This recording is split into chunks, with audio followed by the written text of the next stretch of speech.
Israel's impunity must be brought to an end, and international justice and accountability must be achieved. We urge Human Rights Council members to vote in favor of this resolution to establish a commission of inquiry which will address the root causes, enabling this council to begin to effectively address the violations against the Palestinian people as a whole. Only then will third states be able to take meaningful and effective steps to prevent the further commission of violations and international crimes against the Palestinian people. We also urge you to support justice and accountability, including the ICC investigation and the annual updating of the UN database. Thank you. I give the floor to Defence for Children International. Since the 10th of May 2021, at least 70 Palestinian children in Gaza and West Bank have been killed, while 650 have been injured. DCA Palestine has documented at least 2 Israeli attacks in which there were mass child casualties. The Gaza Strip's essential civilian infrastructure, already weakened by a 14-year blockade, has rapidly deteriorated, including more than 50 schools damaged. The shelling and bombing leave children with mental and physical scars that will remain with them for the rest of their lives. After living through successive military offensives and the ongoing blockade, children feel a deep sense of insecurity, fear, and hopelessness. A ceasefire does not mean an end to the Israeli injustice and aggression against Palestinian children in the OPT. Children will continue to be denied the enjoyment of their rights and will continue to bear the brunt of these military offensives. We strongly urge all member states to take urgent action to ensure accountability for violations by supporting efforts of the International Criminal Court to hold perpetrators accountable and by carrying out obligations under the Geneva Conventions and the Rome Statute to exercise criminal jurisdiction and arrest persons alleged to have committed or who ordered to have committed international crimes, to demand that Israel stops its apartheid system and its military attacks against Palestinian civilians in Gaza and West Bank, to demand that Israel ends its prolonged military occupation of Palestinian territories and its 14-year siege on the Gaza Strip, a form of collective punishment prohibited under international law, and finally to demand that the UN take immediate action to provide shelter, assistance and trauma care, including intensified psychosocial support for children and their families affected by the Israeli assaults on Gaza. Thank you. I give the floor to the International Service for Human Rights. Madam President, as Palestinian human rights defenders, we've long maintained that Israel imposes an institutionalized system of racial oppression and domination on both sides of the Green Line. The last 2 months have shown, again, that while the manifestations and tools may vary, the objective of maintaining this regime is one. This regime is carried out in the context of a prolonged military occupation and a wider settler colonial regime that has sought to strategically fragment and isolate the Palestinian people. The general strike led by Palestinians on both sides of the Green Line on the 17th of May, joined also by Palestinian refugees in the diaspora, articulated Palestinians' collective resistance to this regime. To quell this resistance, Israel has resorted to mass arrests and a campaign of intimidation, including against HRDs within the Green Line, in Jerusalem, and in the West Bank.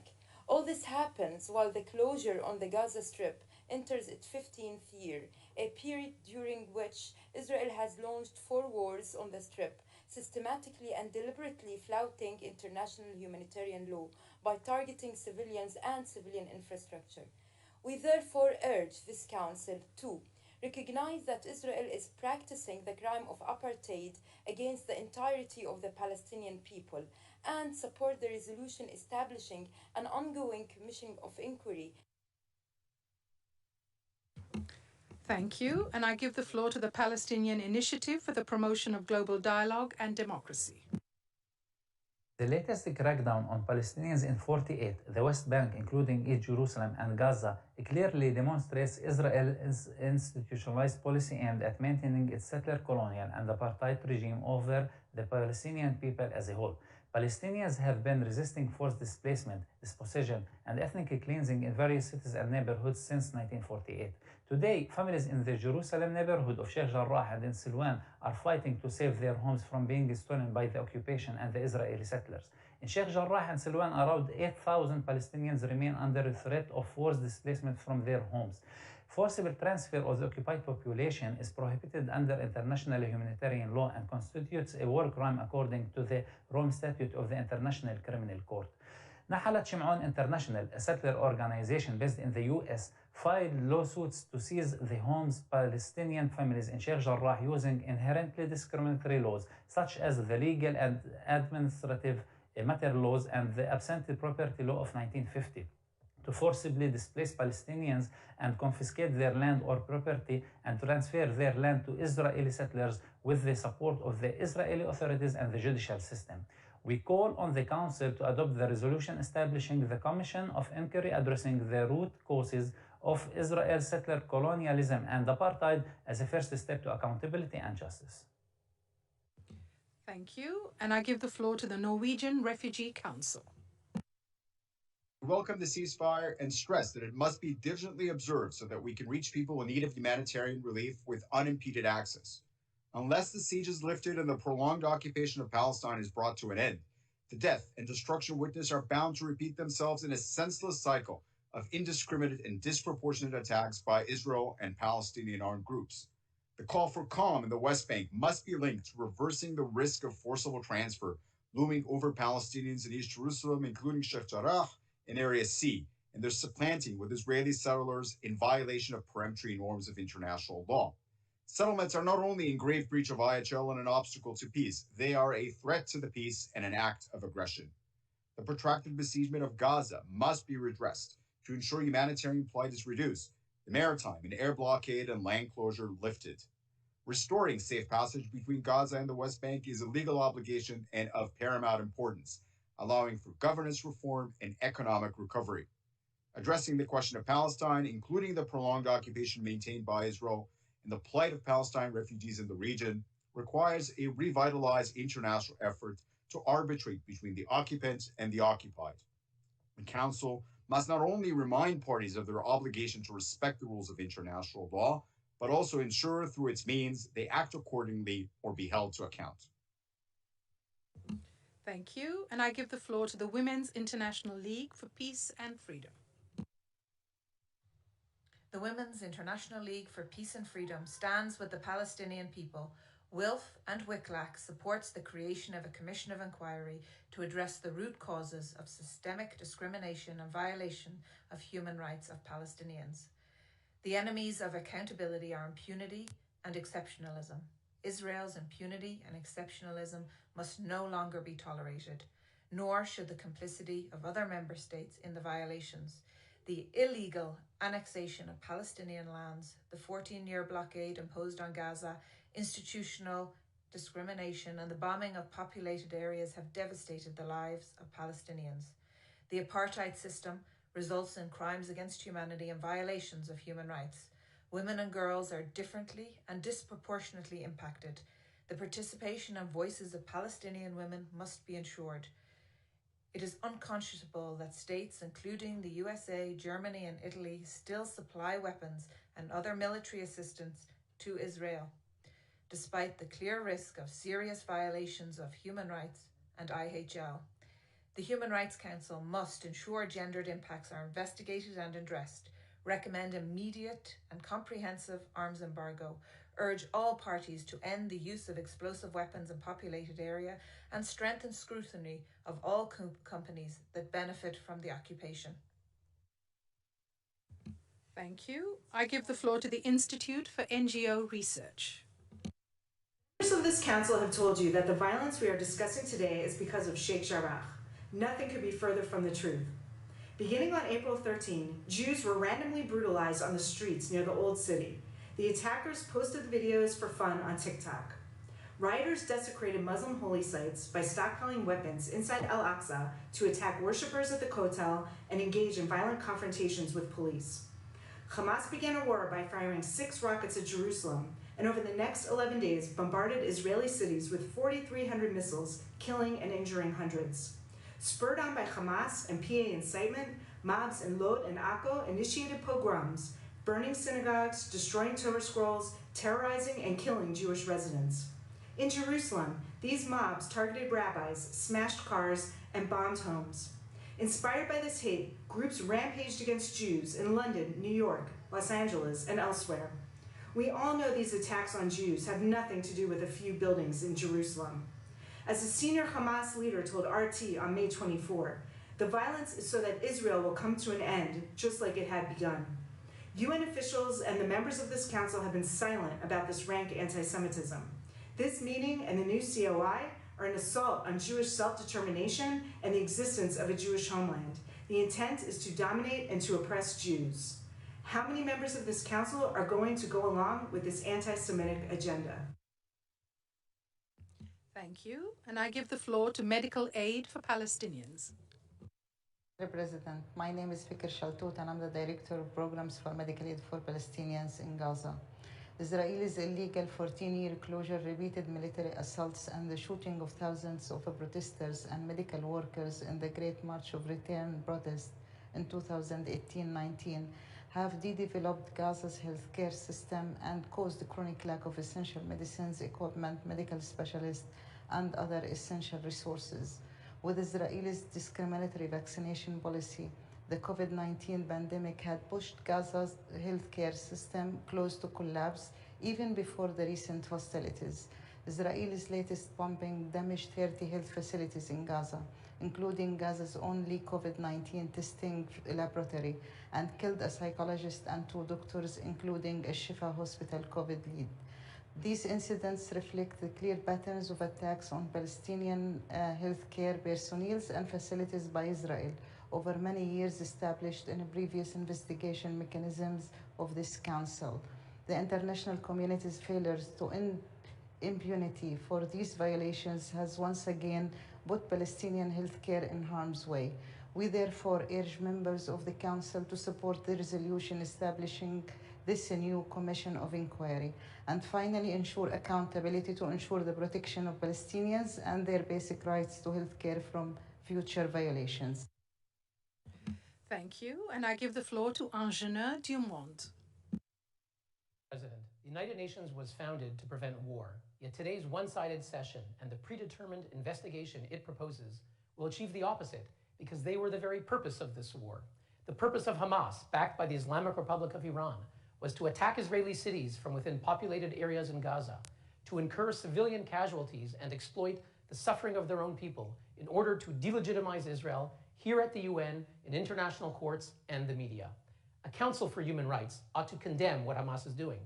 Why then does today's resolution fail to mention that Hamas started this war, firing over 4,000 rockets that deliberately targeted civilians across Israel, and that the rockets were launched from civilian areas such that each attack constitutes a double war crime? Why is there no mention that hundreds of millions of dollars of international aid money donated to help Gaza's poor population were diverted by Hamas to build 250 miles of terror tunnels? Why is there no mention that Hamas is recognized worldwide as a terrorist organization and that its founding charter openly calls for the genocide of Jews? Why is there no mention that on May 7th, at a rally in Gaza, a Hamas leader told Palestinians, quote, "We want you to cut off the heads of the Jews with knives"?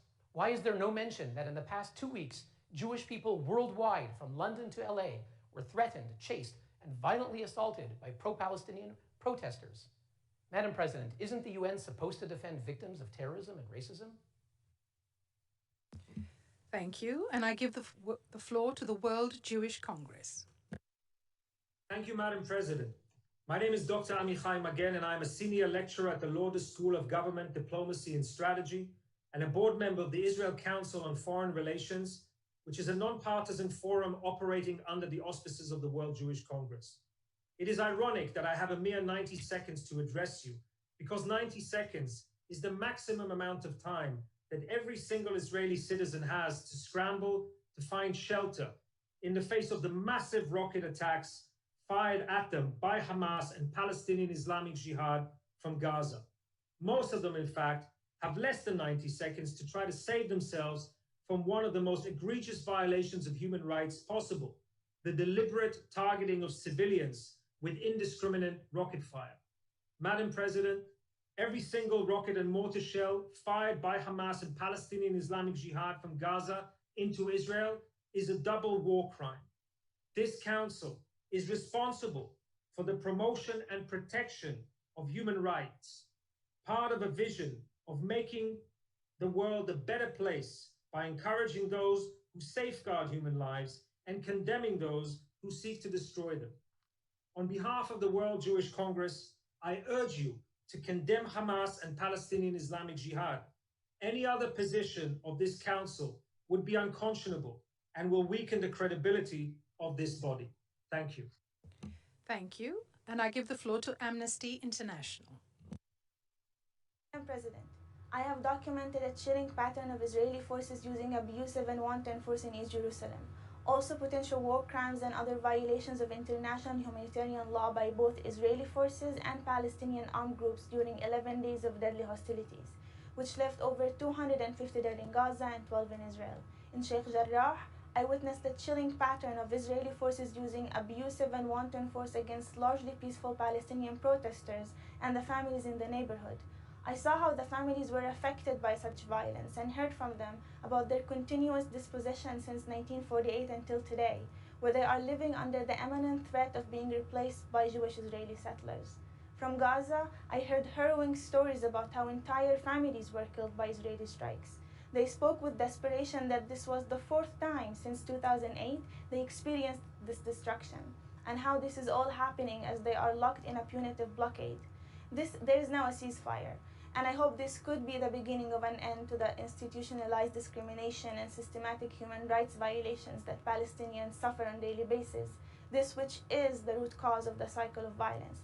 This is why it is essential for the Human Rights Council to do its part to break the cycle of impunity that pervades. The international community must ensure an independent and thorough investigation parallel to and complementing the ongoing investigations by the ICC. Thank you. And I give the floor to the Cairo Institute for Human Rights Studies. Madam President, I'm Maisa Abu Al-Auf. I'm a Palestinian citizen. I miraculously survived the illegal targeting of civilian homes in the center of Gaza City. I'm speaking to you today on behalf of the thousands of Palestinians to attain justice for the victims. On May 16th, I was sitting with my family when we heard bombing and shelling. Within moments, the house collapsed, and I found myself and my family under the rubble. I screamed hysterically, hoping that someone would hear me, but no one did.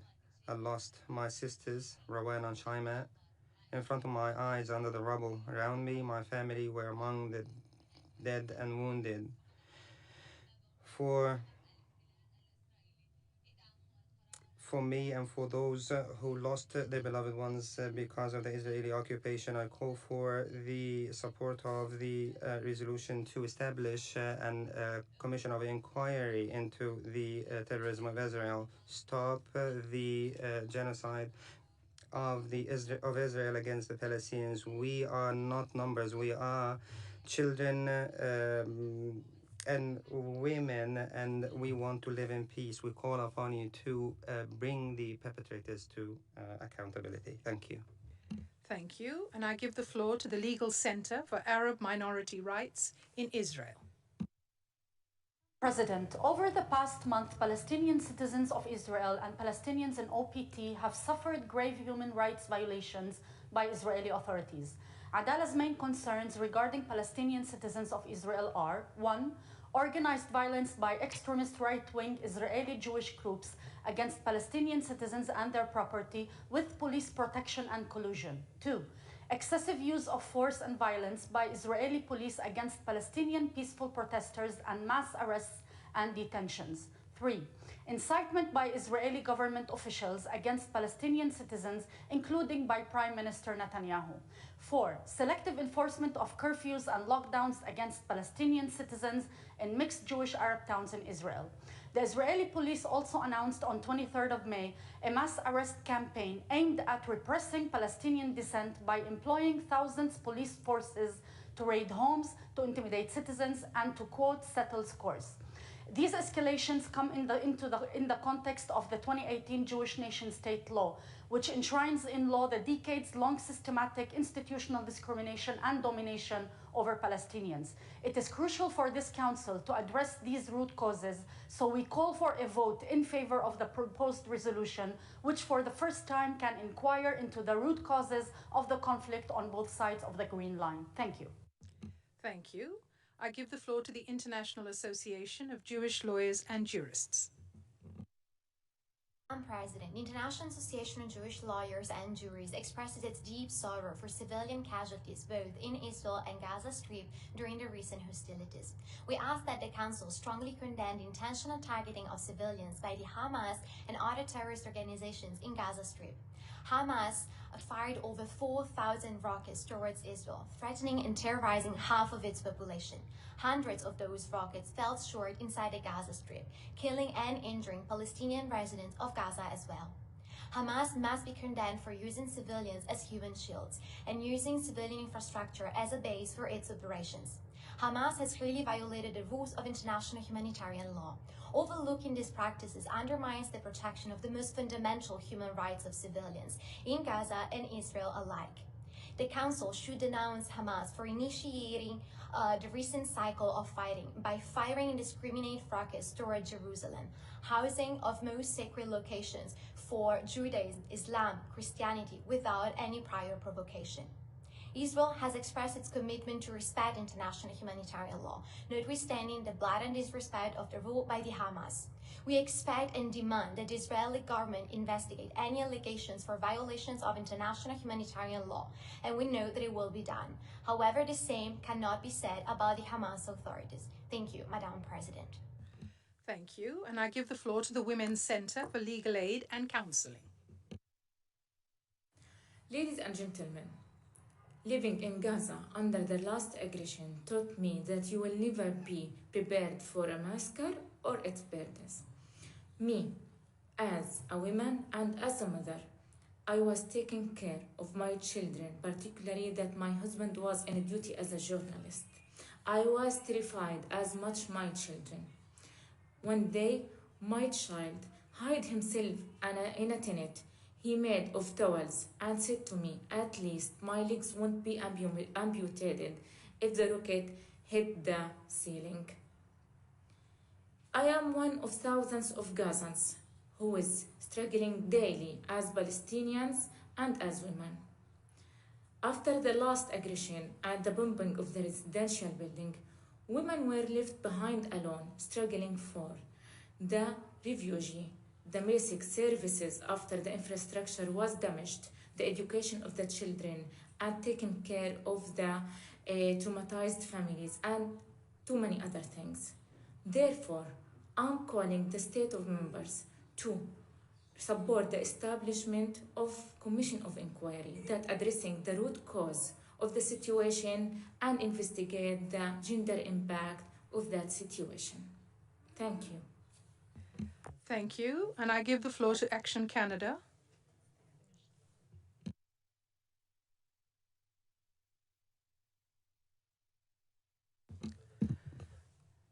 Excellencies, ladies and gentlemen, we have now concluded our list of speakers, and we will move to consideration of the draft resolution A/HRC/S30/L1 entitled Ensuring Respect for International Humanitarian Law and International Human Rights Law. I would like to remind you that the voting process is a members-only process. Observer states may only intervene in two instances: at the stage of the introduction of a draft proposal, or in case they are a country concerned. Apart from these two cases, observer states will not be in a position to take the floor until the voting process is completed, not even on a point of order. I will therefore suspend this meeting for approximately 15 minutes to allow the Secretariat to prepare for the voting process in a virtual manner and to verify that all 47 states members of the Council are present on Zoom and are duly represented and in a position to take part in the voting process. I request all observers, with the exception of the countries concerned, to now exit this Zoom meeting. The meeting is suspended.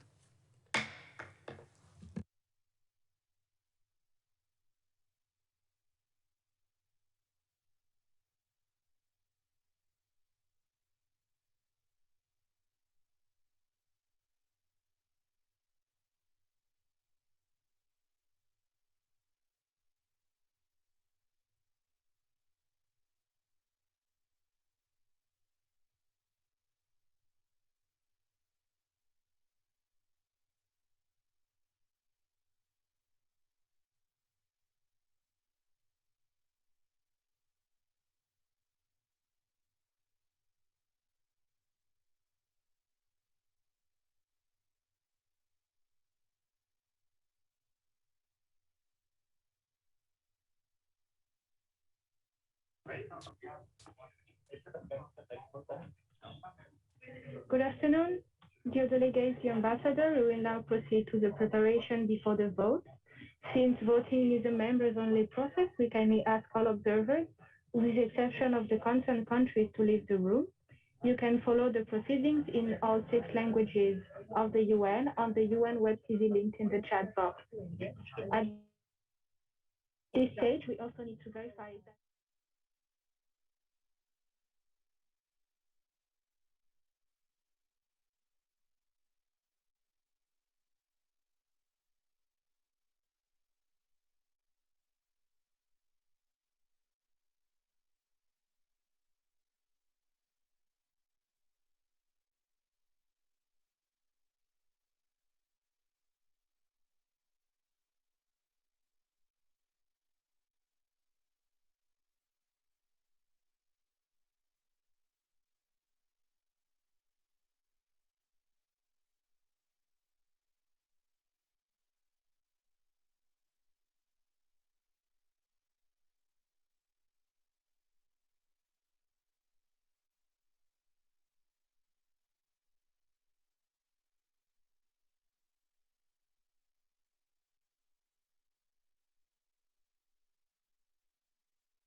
hereby resume the second meeting of the 30th special session of the Human Rights Council.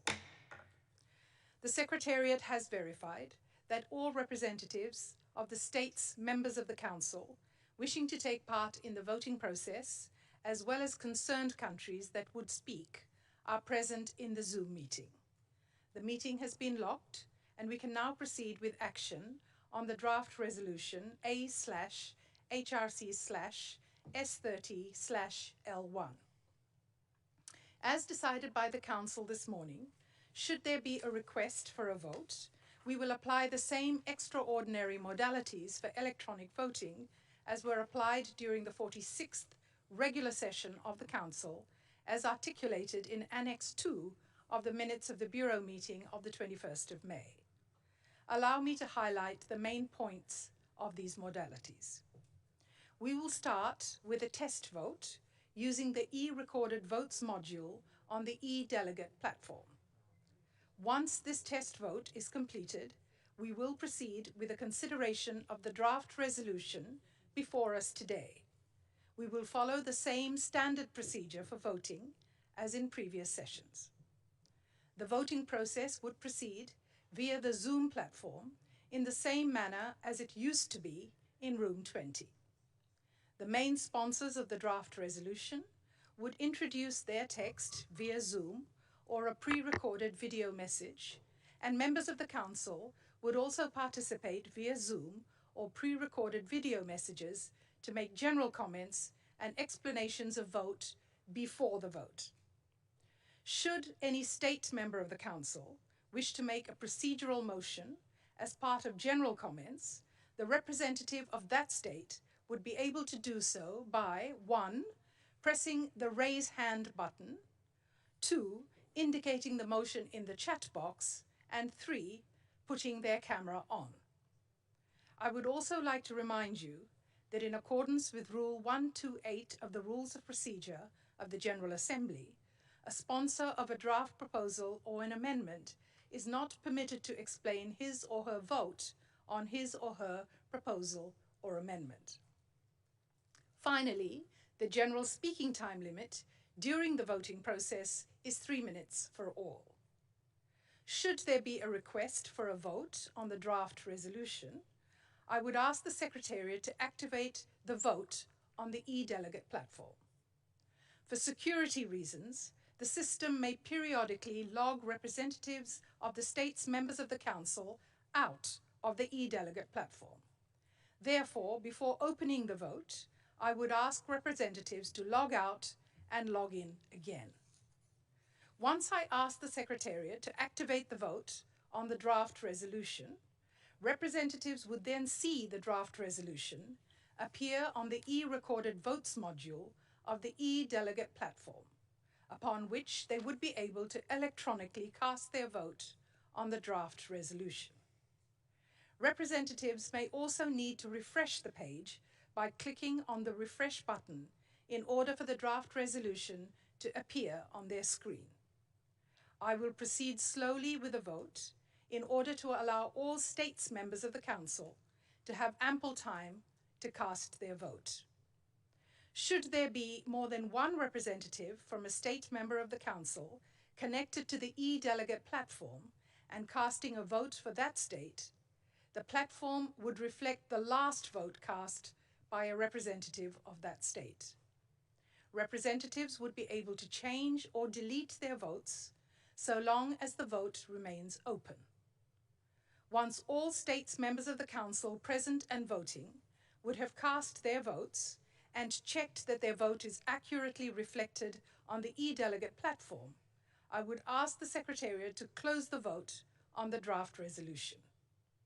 Once the voting is closed, representatives would no longer be able to change or delete their vote. A hotline, 022-917-7218, and I will repeat that, 022-917-7218, will be in operation throughout the process in case representatives have difficulties communicating through Zoom any technical issue that they are facing. We will now move to the test vote. I request states members of the Council to now log in with their usual credentials on eDelegate and go to e-recorded votes module on the platform, following the guidelines that were recirculated by the Secretariat yesterday afternoon.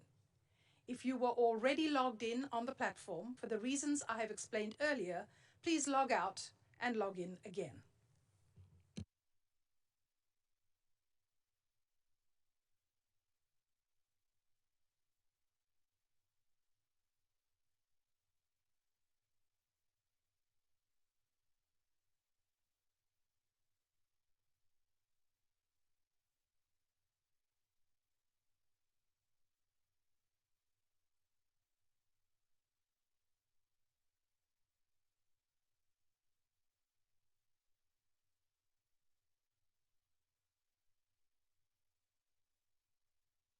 If all representatives are now logged in, I will ask the Secretariat to open the test vote, and I invite all states members of the Council to cast their vote.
I see that some delegations have not yet cast their votes, and we have asked the Secretariat to reach out to them to see whether they are facing technical issues.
we allow back the ambassador? I see that all representatives have cast their vote. Could you please verify that your vote is accurately reflected on the Zoom screen? And if you face any technical issue, this is the moment you should tell us about the difficulty that you are facing.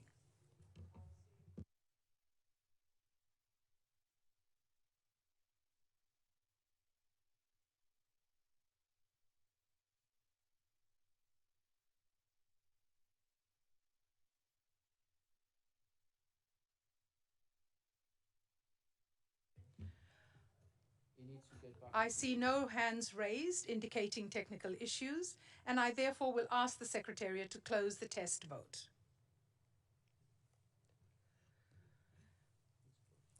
Ladies and gentlemen, having successfully completed the test vote, we will now begin consideration of draft resolution A/HRC/S30/L1.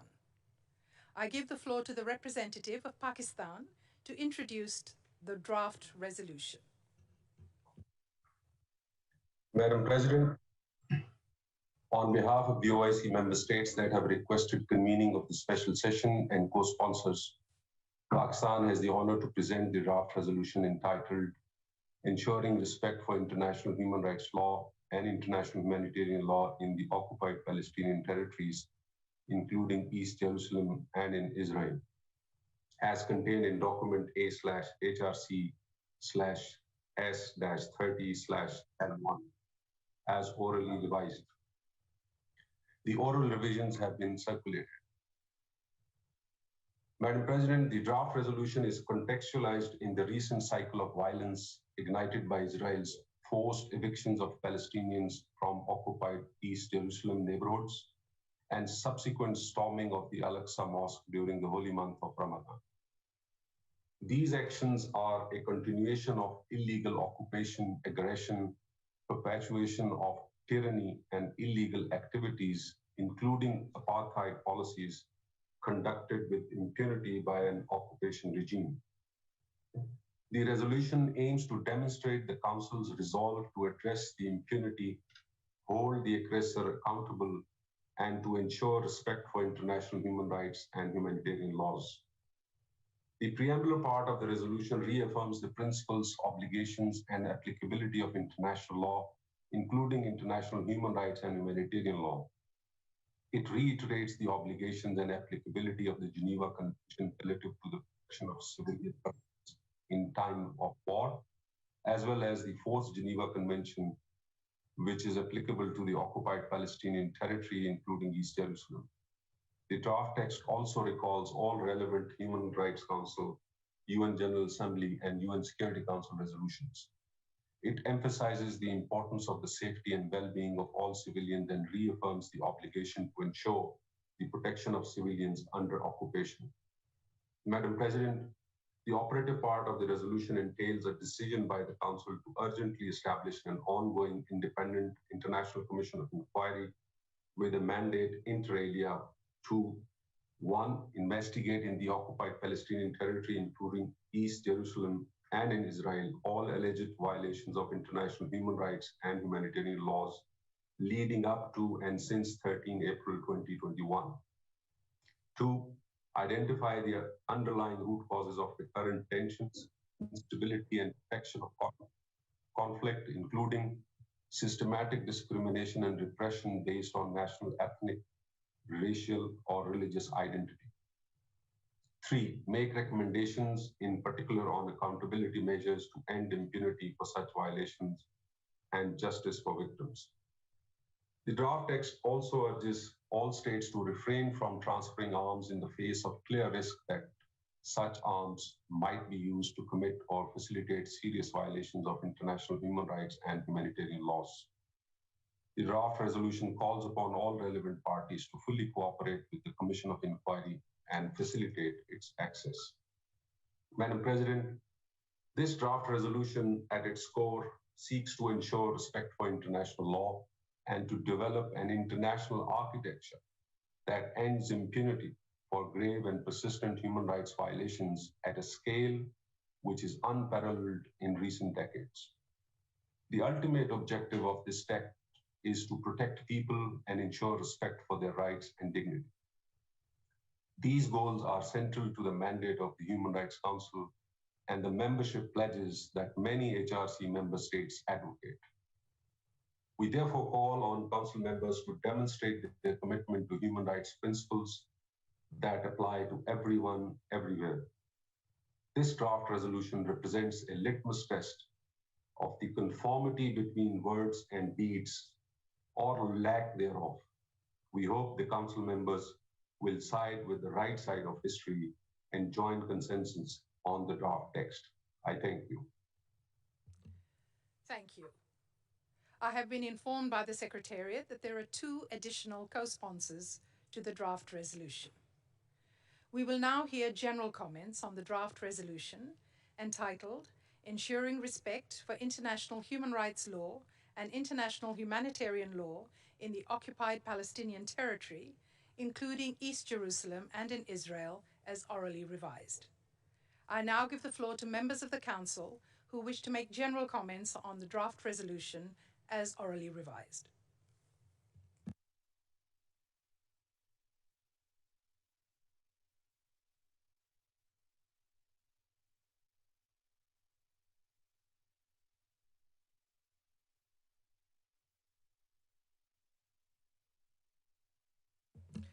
I see no requests for the floor. We will now hear from the countries concerned, and I give the floor to the distinguished representative of Israel, who will speak by video. Your Excellency, you have the floor.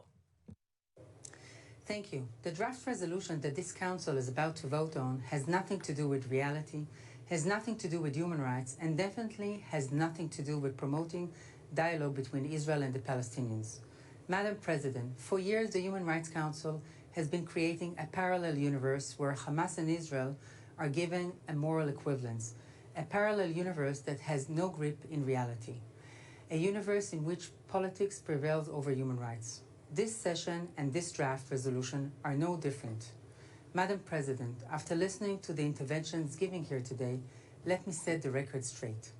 On May 7th, a senior Hamas leader, Fatri Hamad, said, and I'm quoting, "Cut off the heads of Jews with knives," end of quote.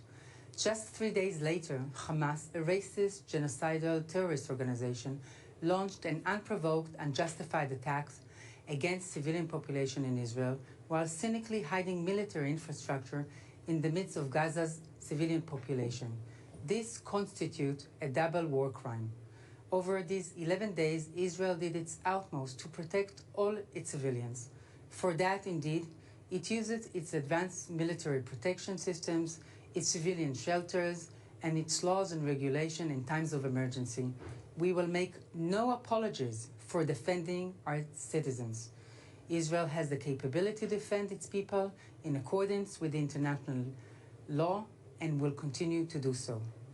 Madam President, there is no doubt that in this parallel universe, Hamas will not be held accountable for its war crimes and will not be the focus of this investigation.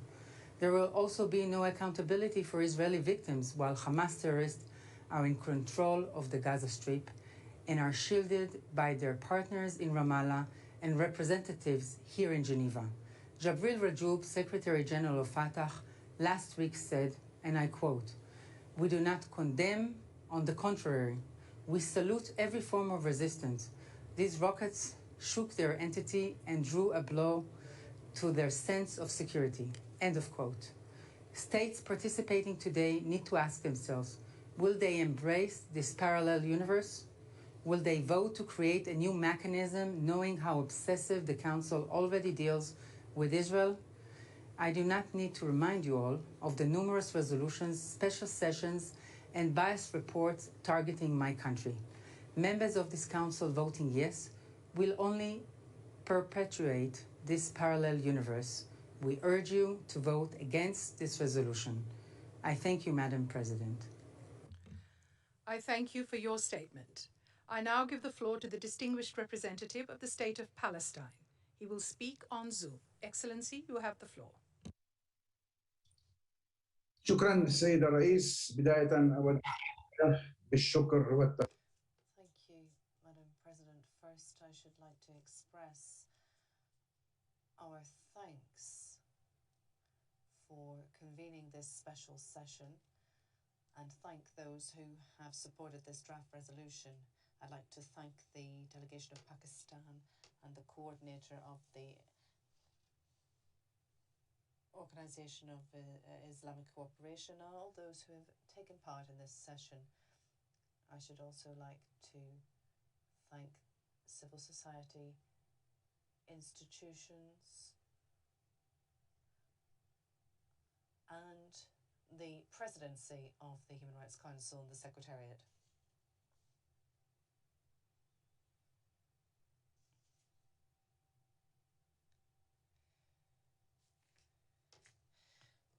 I must refer to the presentation from the representative of a country that kills women and children when they're at home. They have taken 50% of the electricity network and the water network. They have targeted hundreds of healthcare establishments and indeed targeted nurses, doctors, ambulances. You know that the Gaza Strip has been suffering an embargo over the course of 14 years, and the representative of the apartheid government overlooked what is going on between the citizens of our peoples historically and those who are living within Israel as part of this apartheid system and the racist laws that have been adopted in the Knesset. You're all aware of these. I'd like to recall the perpetration of colonizers, settlers against my citizens, children. People have even set light to children, and nothing is safe from these murderers and and even parts that are held or protected by the army. In East Jerusalem, you've seen this, and not like the former President Trump said, and the first minister, the Israeli Prime Minister has wanted to refer to what had happened in the church when, in fact, worshippers were attacked and were unable to celebrate Easter. The attackers used weapons against these worshippers, and you will also have heard about the case of Sheikh Jarrah and the evictions that have been taking place in that area. I believe that this cannot go overlooked. What we have heard are falsehoods, notably, I must say that there is no true understanding of democracy, because here what we've seen is an occupying power, a Jewish state that claims to be a democratic state. We reject the statement that Israel has the right to legitimate defense, whereas Palestinians have no rights. We are under occupation, and international law guarantees our rights to defense and to use what is within our reach in keeping with international law.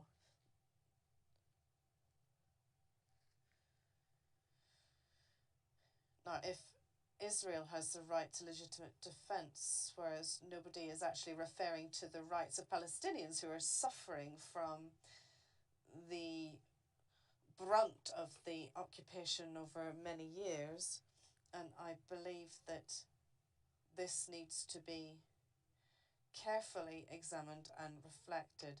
The latest events have sent a message to the entire world that Palestinians are being attacked in Gaza, in the West Bank and in East Jerusalem, and are being deprived of peace. I hope that this message can be heard by those active in the international arena and those who support the two-state solution should recognize the rights of Palestine.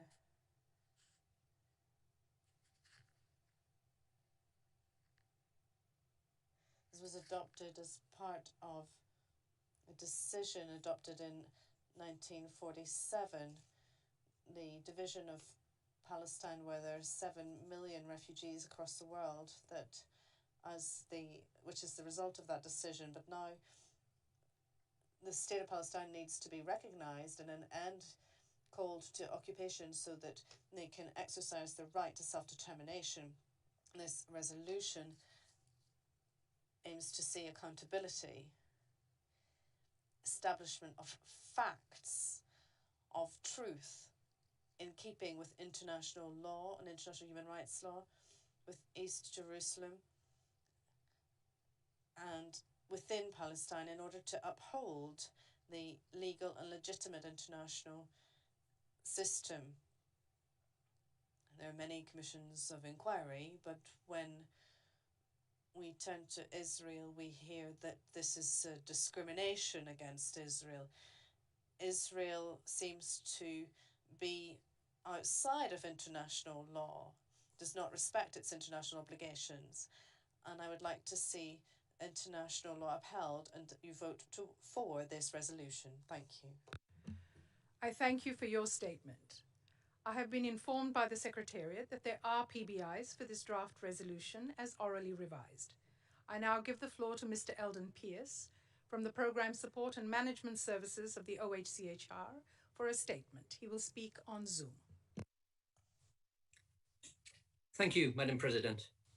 The draft resolution now before the Council, as already revised, requests the establishment of an ongoing independent international commission of inquiry to be appointed by the President of the Human Rights Council to investigate in the occupied Palestinian territory, including East Jerusalem and in Israel, all alleged violations of international humanitarian law and all alleged violations and abuses of international human rights law leading up to and since 13 April 2021, and all underlying root causes of recurrent tensions, instability, and protraction of conflict, including systematic discrimination and repression based on national, ethnic, racial, or religious identity. The draft resolution also decides that the Commission of Inquiry shall establish the facts and circumstances that may amount to such violations and abuses and of crimes perpetrated, shall collect, consolidate, and analyse evidence of such violations and abuses and of crimes perpetrated, and systematically record and preserve all information, documentation, and evidence, including interviews, witness testimony, and forensic material, in accordance with international law standards, in order to maximise the possibility of its admissibility in legal proceedings. It shall have the capacity to document and verify relevant information and evidence, including through field engagement and cooperating with judicial and other entities as appropriate. It shall identify, where possible, those responsible with a view to ensuring that perpetrators of violations are held accountable. To identify patterns of violations over time by analysing the similarities in findings and recommendations with and of previous United Nations fact-finding missions and commissions inquiry on the situation. Shall make recommendations, in particular on accountability measures, all with a view to avoiding and ending impunity and ensuring legal accountability, including individual criminal and command responsibility for such violations and justice for victims. Shall make recommendations on measures to be taken by third states to ensure respect for international humanitarian law in the occupied Palestinian territory, including East Jerusalem, in accordance with Article 1, common to the Geneva Conventions, and in fulfillment of their obligations under Articles 146, 147, and 148 of the Fourth Geneva Convention, including by ensuring that they do not aid or assist in the commission of internationally wrongful acts. And finally, to report on its main activities on an annual basis to the Human Rights Council under Agenda Item 2 as of its 50th session and to the General Assembly as of its 77th session. Owing to the brief duration of this session and the recent presentation of the draft resolution and the oral revision, the Secretariat has not benefited from the requisite period in which to prepare and present a formal statement of financial implications to advise the Council. The Secretariat is currently finalising its analysis of the detailed requirements and the related costs, estimated at between 5.4 million and 8 million for the scenarios under discussion. This statement is presented to inform the Council that no provision has been included within the approved programme budget for the years 2021 or 2022 to accommodate these new activities. The additional requirements for the implementation of this draft resolution, if adopted, will accordingly be presented to the General Assembly in the context of the next annual report of the Secretary-General on the revised estimates resulting from resolutions and decisions adopted by the Human Rights Council. Thank you, Madam President. I thank you for your statement. We will now take action on draft resolution A/HRC/S30/L1 as orally revised. I will give the floor to the members of the Council who wish to make explanations of the vote before the vote on the draft resolution as orally revised. And I give the floor to the distinguished representative of Austria.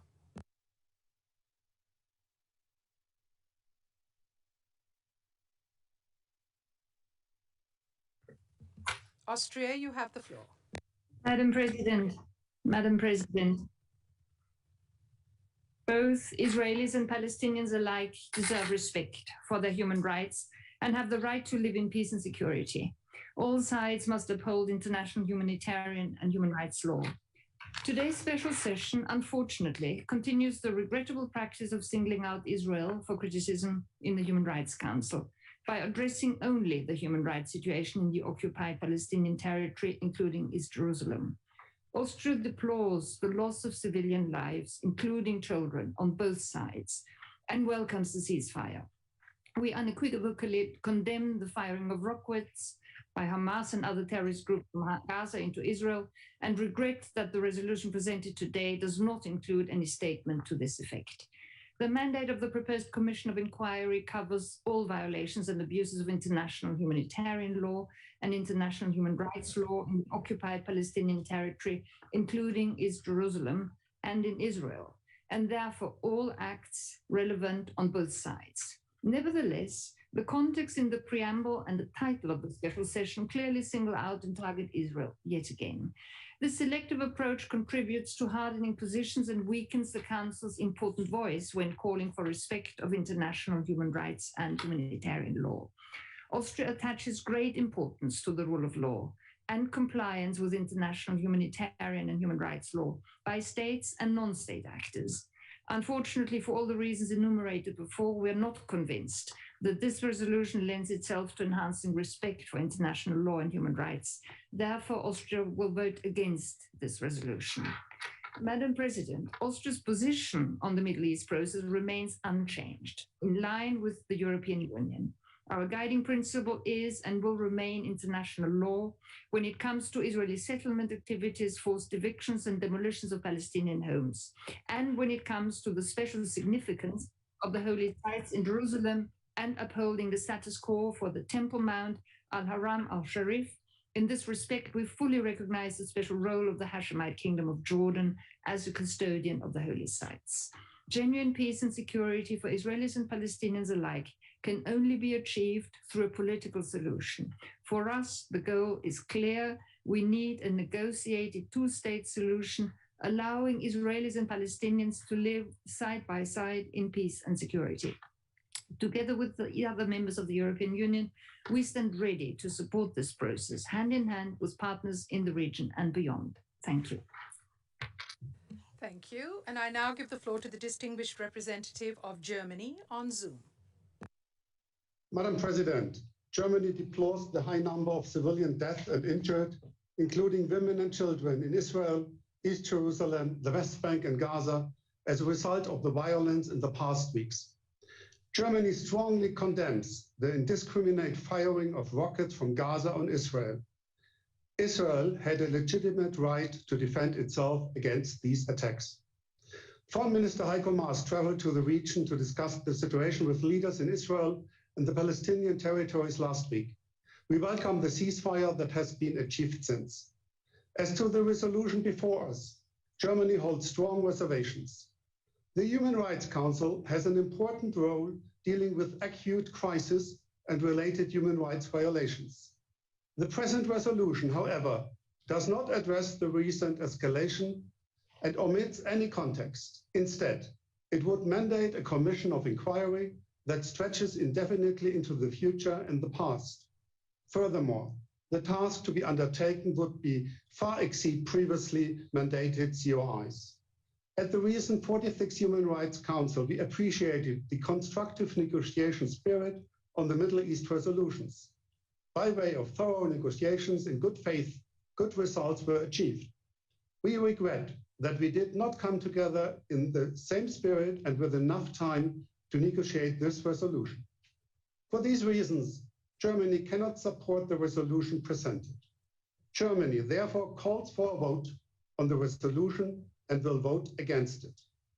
We remain deeply concerned about the situation in Jerusalem, where violent clashes took place, including in the Old City and on and around the Temple Mount, Haram al-Sharif, including the Al-Aqsa Mosque. These tensions predate the recent escalation of the conflict and must be addressed. We also remain seriously concerned about the threat of evictions of Palestinian families in the Sheikh Jarrah and Silvan neighborhoods in East Jerusalem. We have repeatedly urged Israel to cease all settlement activities, demolitions, confiscations, and displacement of the civilian population in the occupied Palestinian territory, including in East Jerusalem. They are illegal under international law, constitute an obstacle to peace, and threaten to make a negotiated two-state solution impossible. We recall the special significance of the holy sites and reiterate that the historic status quo of the Temple Mount, Haram al-Sharif, must be fully respected and upheld in line with previous understandings and with respect to Jordan's special role. Germany remains committed to a negotiated two-state solution in line with international law, relevant UN resolutions, and internationally agreed parameters as the only way to end these devastating cycles of violence and to enable all Israelis and Palestinians to live in lasting peace and security. Thank you. Thank you. And I now give the floor to the distinguished representative of the Russian Federation.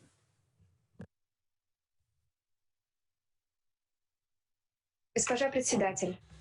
Thank you, Madam President. Russia cherishes relations with both Israel and Palestine and recognize the complexity of the situation. We believe that Israelis and Palestinians can live in peace and security. As a permanent member of the UN Security Council and a participant of the International Quartet of Mediators, we urge all partners to continue energetic collective work to resume constructive Israelo-Palestinian dialogue. We see the possibility of peaceful coexistence between Israel and its Arab neighbors. A sustainable peace in the region will help improve the human rights situation and fundamental freedoms of all residents there. Today, we need concrete action to move towards that goal. Following that logic, Russia supports the draft resolution presented today, which we think has the goal of establishing all the facts behind all alleged violations in the latest period. We believe that restoring human rights, international humanitarian law in the OPT and Israel should have an objective nature and should take into account accountability of all sides. That's the only approach that can help restore dialogue between Israelis and Palestinians. Stabilization of the situation and restoring a lasting peace and consequently improving the human rights situation as a whole. I thank you. Thank you. And I now give the floor to the United Kingdom on Zoom.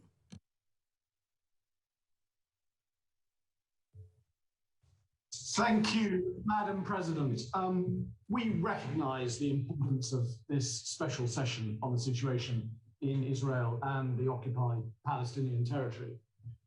We have welcomed too the ceasefire between Israel and Palestinian militants. But we have been clear that Hamas and extremist groups must stop their indiscriminate rocket attacks and incitement against Israel. Israel does have a legitimate right to self-defense, and in exercising that right, it is vital that all actions are in line with international humanitarian law. The humanitarian situation in Gaza is, as we all know, gravely concerning, and the scenes of violence that we have seen across Israel and the occupied Palestinian territories in recent weeks are truly harrowing. The loss of civilian life from the recent violence is, of course, tragic. It is, Madam Chairman, extremely regrettable that this resolution establishes a commission of inquiry with such an overly expansive mandate. An investigation with such a mandate risks hardening positions on both sides and moving us further away from the just and lasting resolution to the Israeli-Palestinian conflict, which we all wish to see. And that, Madam Chairman, is why the United Kingdom has decided to vote against this resolution today.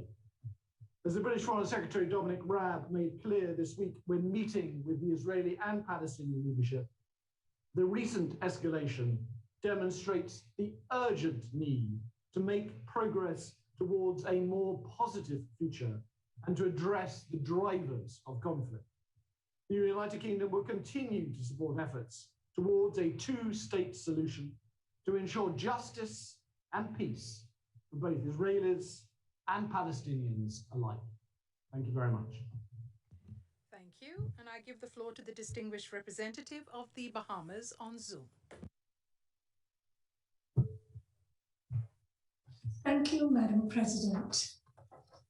The Bahamas thanks the co-sponsors for the draft text before us and notes their efforts in holding consultations to attempt a consensus. However, regrettably, a vote has been requested. The Bahamas supports all efforts towards a lasting, just, and peaceful resolution to the conflict that has engulfed the Palestinian and Israeli peoples, and indeed their neighbors for all these decades. The Bahamas agrees that an investigation is necessary. We hold that it should be done within existing resources and should not be open-ended. The determination for the investigation to continue or not should be based on the reports of the Secretary General or the High Commissioner for Human Rights. The Bahamas, therefore, will abstain on draft resolution A/HRC/S.30/L.1. Thank you, Madam President. Thank you. And I give the floor to the distinguished representative of Mexico on video.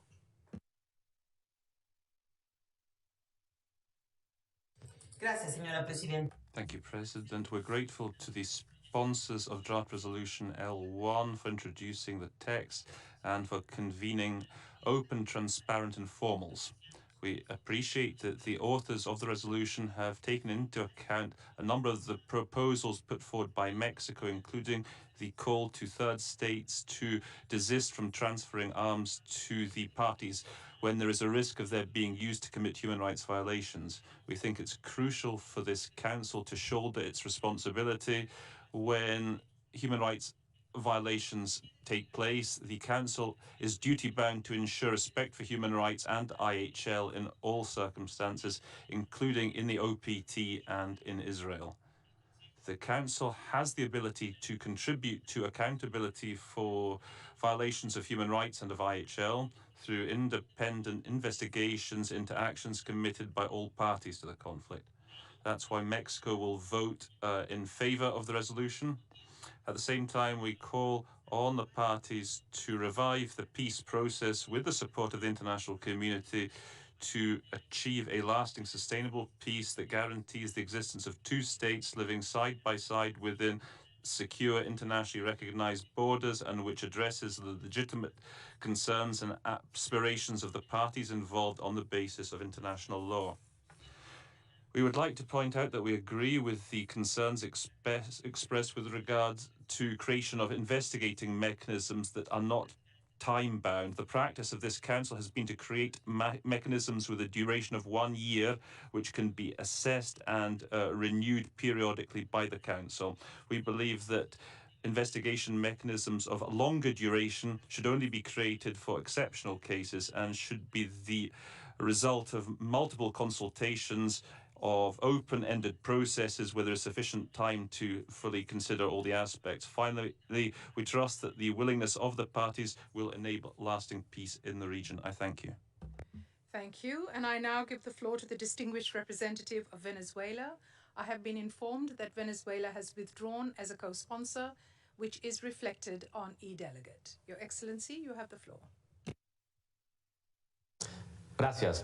Thank you, President. The Bolivarian Republic of Venezuela joins those peoples and governments around the world committed to peace and categorically condemns the latest military aggression by Israel in the OPT in blatant violation of human rights and IHL.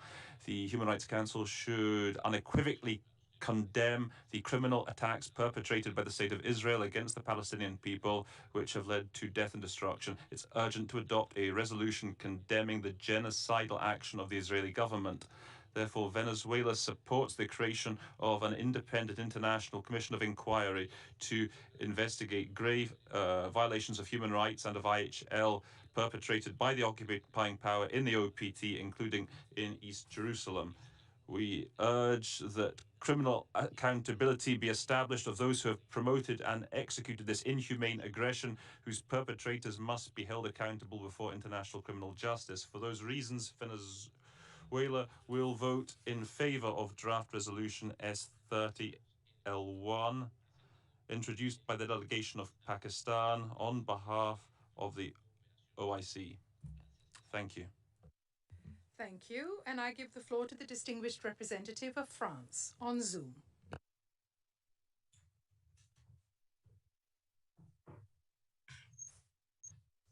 Merci, Madame la Présidente.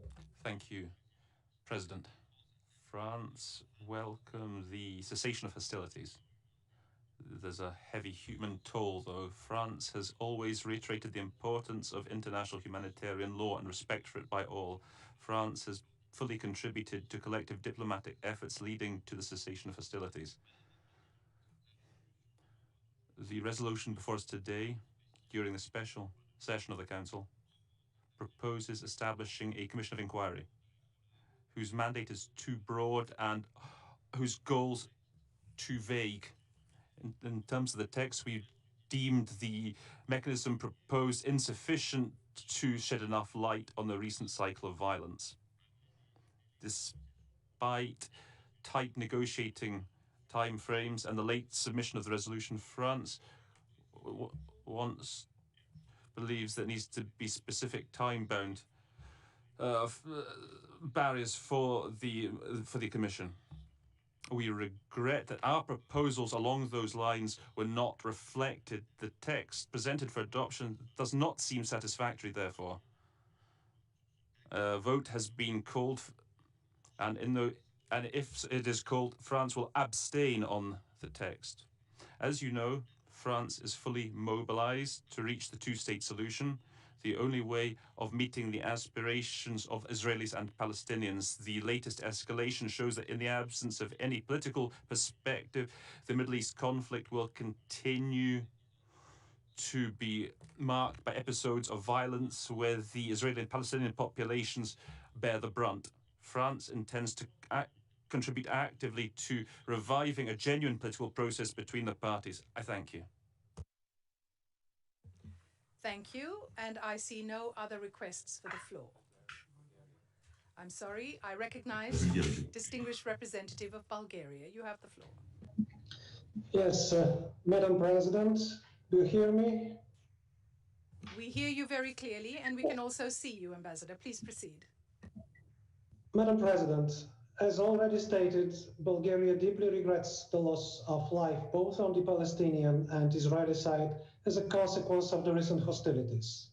We also believe that effective prevention of similar escalations of violence in the future is only possible following an agreed political solution, bringing sustainable peace and ending once for all the Palestinian-Israeli conflict.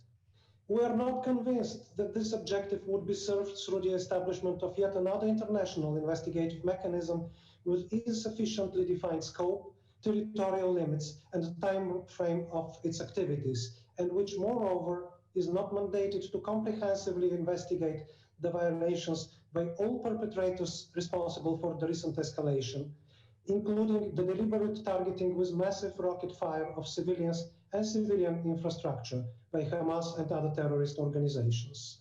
That is why Bulgaria will vote no on the proposed resolution. Bulgaria, as many others, believes it is now urgent that both sides demonstrate, through effective policies and actions, a tangible commitment to a two-state solution and therefore commit to starting as soon as possible meaningful negotiations in good faith. Thank you, Madam President. Thank you. Are there any other requests for the floor at this stage? I see none. At the request of the delegation of Germany, the Council will now proceed to a vote on the draft resolution A/HRC/S30/L1 as orally revised. I invite all members of the Council to log out and log in again on eDelegate at this moment to ensure the delegations are not logged out by the system for security reasons while the vote is taking place. Please note that your vote will appear on the screen with a 4 to 6 seconds delay. I now ask the Secretariat to activate the vote on the eDelegate, and I request all delegations to register their vote.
I ask all delegations to check that their vote is accurately reflected on their screen.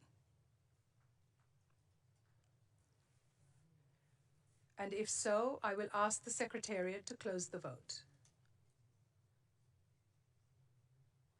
The voting is now closed.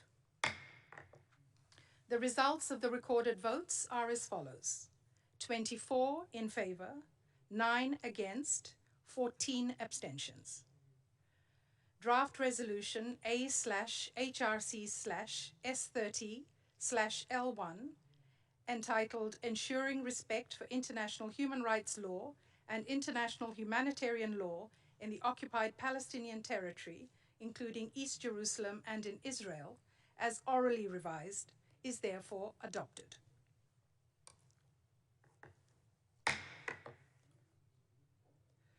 We will now move to explanations of vote and general comments after the vote on the text just adopted.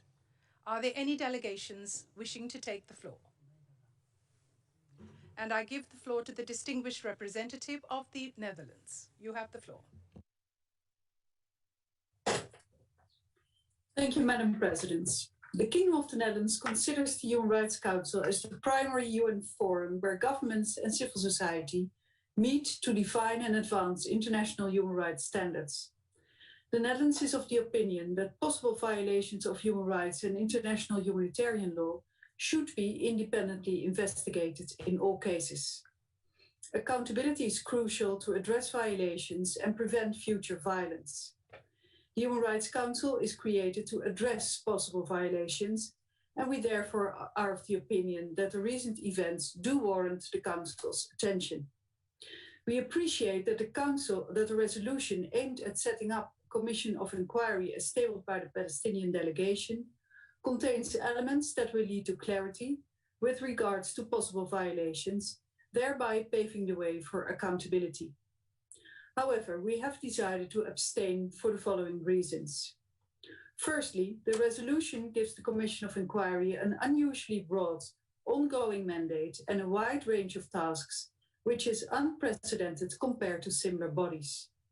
While we appreciate the willingness by the Palestinian delegation to take some of our concerns on board, this important concern was not addressed.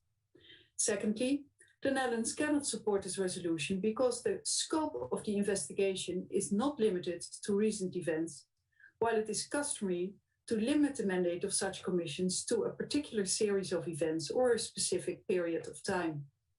In the past, the Council has already allocated ample time and resources to previous events. Installing a new commission and tasking it to revert back to those events is not in line with necessary efficiency and rationalization efforts and contributes to the disproportionate attention to Israel and the Middle East peace process in the Council. Finally, the work of this Commission will overlap with other efforts, like those of the UN Special Rapporteur. The Netherlands aims to improve the functioning of the Human Rights Council and making it more efficient. A possible overlap is not in line with this. Thank you very much. Thank you. Are there any other requests for the floor at this stage?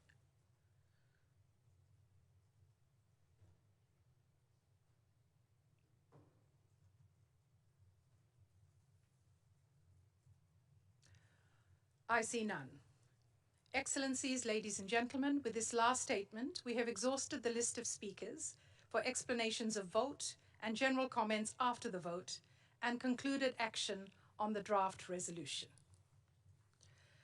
Excellencies, ladies and gentlemen, I would like to remind you that the report of the 30th special session is currently being finalized and will shortly be posted on the Council's extranet. Our Vice President and Rapporteur, Her Excellency Ms. Monique T.G. van Dalen, is entrusted with its finalization. May I take it that the draft report is adopted ad referendum? It is so decided. Delegations will have the opportunity to submit comments through the Secretariat within 2 weeks from the date of circulation of the draft report. Excellencies, ladies and gentlemen, this brings us to the end of this special session. I hereby declare closed the 30th special session of the Human Rights Council.